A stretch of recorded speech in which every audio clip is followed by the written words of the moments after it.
Greetings, Taku Faithful. Thank you for joining us again this week. Once again, it's Larry Williams, OAW Commander-in-Chief. And Bryce Duncan. And we're here to bring you all yet again another discussion of the week video segment right here on Otaku Assemble Weekly. And as always, we're here to bring you the latest in this week's discussion of the week video segment. And finally, this week's discussion topic. 1 second. Alright. This week's discussion topic comes from Otaku Faithful. I own the Spire, and it reads, DOTW Disabilities. Discuss how people with disabilities are treated in today's world, possibly comparing how they would be treated in the past. What can we do to improve and help people today and for the future? Discuss the Americans with Disabilities Act. Is it effective or not? Are there unintended consequences? Should businesses be forced to put handicap spots in their lots? Perhaps have Bryce talk about his experiences. Discuss anything else you think might be relevant to this issue. Alright, so our discussion on disabilities. Alright, so yeah, let's go ahead and talk about this. Okay. First off, how are people treated with disabilities nowadays than they might have been in the past? Well, I think I think there's more awareness and consciousness about disabilities due to the things like American with Disabilities Act, but there's still, I think, an underlying a treatment of particularly blind people. Since I'm blind, like how I get treated is, say I'm at a street corner. Sometimes people are they're overly helpful. They're overly concerned because they think, oh well, he's blind, he can't really do anything for himself. They mean well, they intend well, but maybe they kind of grab on your shoulder, or they'll grab your cane, or they'll try to do this to help you cross the street or something, and it's like, no man, I got it. I can walk with my cane. I can read Braille. I can basically do everything that I used to be able to do. I can do all that stuff. So there's just an over concern, and then on the opposite end of the spectrum, this is rare, but occasionally you get some asshole who's a little too impatient. Say I'm out walking and somebody's like, this, that, the other, because I'm supposedly walking too slow, even though I'm not walking too slow. So it kind of varies, but I would just say that most people mean well. They're just maybe perhaps a little too helpful sometimes. So just one way to improve that, I think, would just be, just if you see a blind person, just ask them, hey, you got everything? Are you okay? And I think for the most part, we might say, we got it. Or maybe, oh, no, could you maybe make sure I'm aligned in the crosswalk to cross the street, things like that, because there's a balance between never asking for help and always asking for help, because blind people,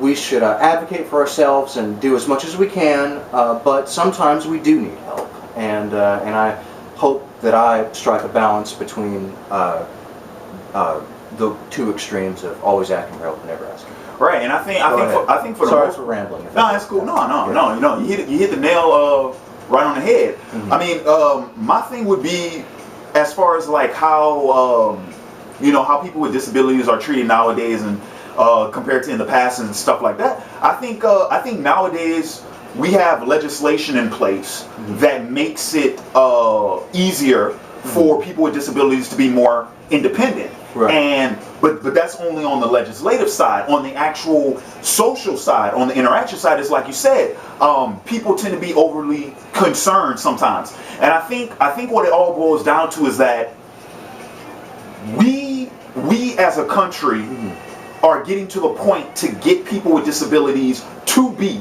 fully independent. Right. So with that in mind, I think that from a societal standpoint, people should keep that in mind, that, hey, these things are being done so that people with disabilities can be more independent, so let's support that. Right. Which is why, like, for me, I just treat people with disabilities like normal people. If they need help, just ask me for it. Yeah, and now that's not to say that I don't offer, but sure.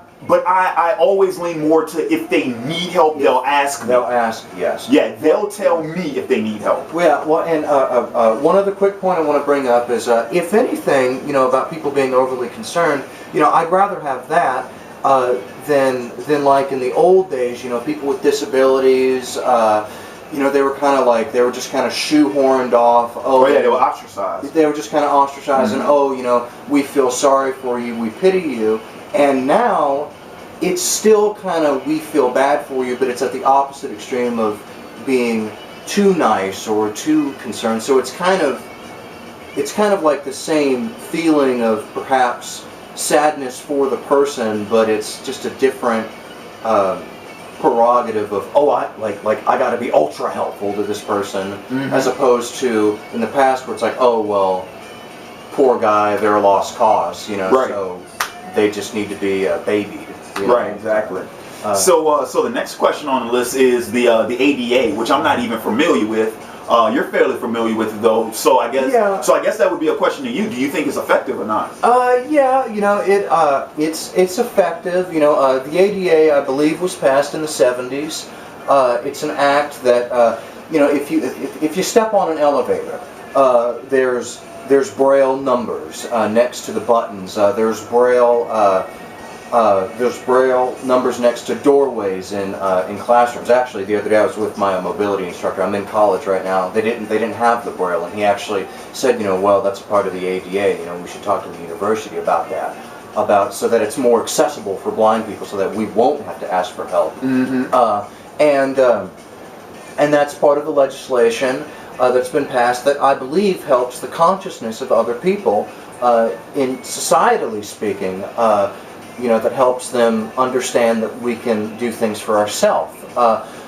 On a negative side to it, you know, now, like with any group of people, there probably are, you know, some blind people, you know, who play the blind card. You know, they might claim discrimination where there isn't, and oh, well, you know, according to the ADA and this and that, and it's like, well, you know, maybe that's not what all the ADA, maybe that's not in the ADA what they're talking about, you know, but, you know, there are definitely some blind people who are, you know, they might be more bitter or more reclusive, and they might claim discrimination where there is none, but that comes with, whether it comes with disabilities or race, you know, I think that comes with every group or religion or political party, so I think that's just common amongst any group of people, but I think for the most part it's good.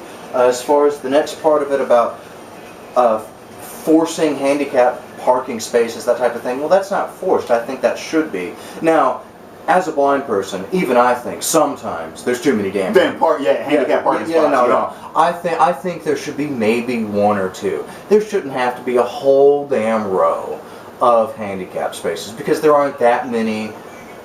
There just aren't that many disabled people, to me, that are driving that much to where it constitutes a whole road where it's like a sighted person has to pull in the parking lot and be like, well, damn, there are no open spaces, but should I be an asshole who parks in handicapped spaces while handicapped people make handicapped faces? As Dennis Leary says in his famous Asshole song. You know, no. I think sometimes it goes a little overboard, but yes, I do think there should be a couple spaces there.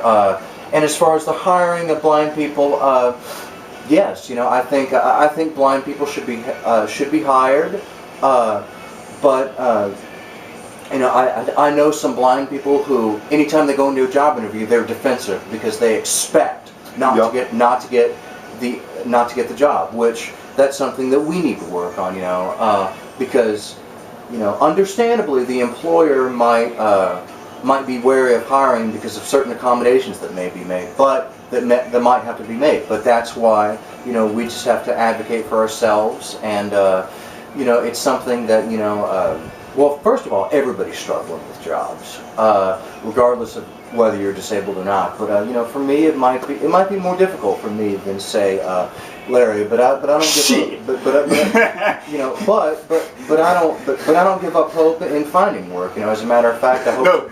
You know what's funny? So, we should put that to the test one day, and we could make a running point of that. A black man and a blind man walk into a job interview one day. Yeah. Who's most likely to get the fucking job? The blind white man, because I'm white, but I'm blind, so. I might be more inefficient, but more quote unquote professional or some bullshit, depending upon the racial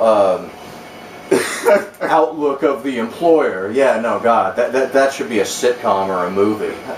Dude, we could totally do a fucking web series on that. Hey, yeah. We could do a web series on that. Wow, no, yeah, because we're both... Keep an eye for that. That might be coming. Yeah, no, so we both potentially have things that we might be discriminated against. Anyway, Yes. Wow, okay. Oh, fuck, I shouldn't have said that. Somebody gonna steal our idea. Oh, fuck. Anyway, so yeah, I think that basically covers it. Yeah, that does cover everything. Shit, you didn't even need me for this. You know, so yeah, you know, again, you know, treatment of people with disabilities. You know, oh, and another thing, just because I'm blind, I'm not deaf. Yeah, oh yeah. You don't have to fucking raise your voice to me, okay? Remember, you know, I don't have heightened hearing, but I do naturally focus more on my hearing. I kind of react to alarms and sirens like a dog to a high-pitched sound. You know, you've seen me sometimes. I'm like, you know, like that. Squirrel! Squirrel! Yeah, no, you know, so I'm not deaf. But anyway, you know, just so if you see a blind person, you know, either wait for them to ask or just politely ask. Don't just walk up on a motherfucker and grab them to help them cross the street, okay? You know, or please, for the love of Mike, for Jesus, Mary, and Joseph, do not grab a blind person's cane. That's a personal pet peeve because the cane is an extension of my hand. If you grab my cane, that's like holding me by the wrist, like I've done something wrong. Don't do that. Yes. So yeah, just wait for them to ask or politely offer. All right. I mean, yeah, and that's pretty much my thing. When it comes, I mean, dude, you know what they say. Common sense ain't too common nowadays. Yeah. But just be polite. Yeah. And remember, people with disabilities are still people. Yeah. And they want that independence. Yeah. And treat them golden rule. Treat them how you would be treated if you're in their situation. Yeah, and you know, and well, God, we haven't even gotten into the whole sight loss versus being born from blind. Oh God, no, that's a topic for another. No, that's too much to go on. But I mean, you know. But what we're talking about with disability, I mean, dude, that goes for deaf, blind, mute, muscular dystrophy, whatever it might be. I can only speak on blindness because, luckily, apart from blindness, I'm healthy. You know, I don't have other disabilities or health problems, so that's all I can personally speak on. But this goes for deaf, blind, deaf, wheelchair, whomever it may be. Right. So exactly. So yeah. So pretty much that's our thoughts on disabilities as a whole. Mm-hmm. And that's going to go ahead and conclude this week's Discussion of the Week video segment. In the comments below, leave your thoughts on this week's topic, but also leave well, actually, no, I have the next topic, which actually is funny. It's going to be something me and you talked about the other day, a while back. The state of comedy nowadays. Remember the other day when I told you I said I had that thought? I was like, man, what if Chris Farley was still alive? I know. How the comedy scene would be completely different. Right. Yeah, it's that topic. Instead, we just get Adam Sandler, who's all burned out. But yeah, it's that topic. So that's actually going to be next week's Discussion of the Week topic. So gone are the days of the Bob Barker thing. Yeah, I know, right? All right. So anyway, so that's going to conclude this week's Discussion Week video segment. This has been Larry Williams, OAW Commander-in-Chief, signing off. And Bryce Duncan, sorry. And we'll catch you cats later. Peace. Bye.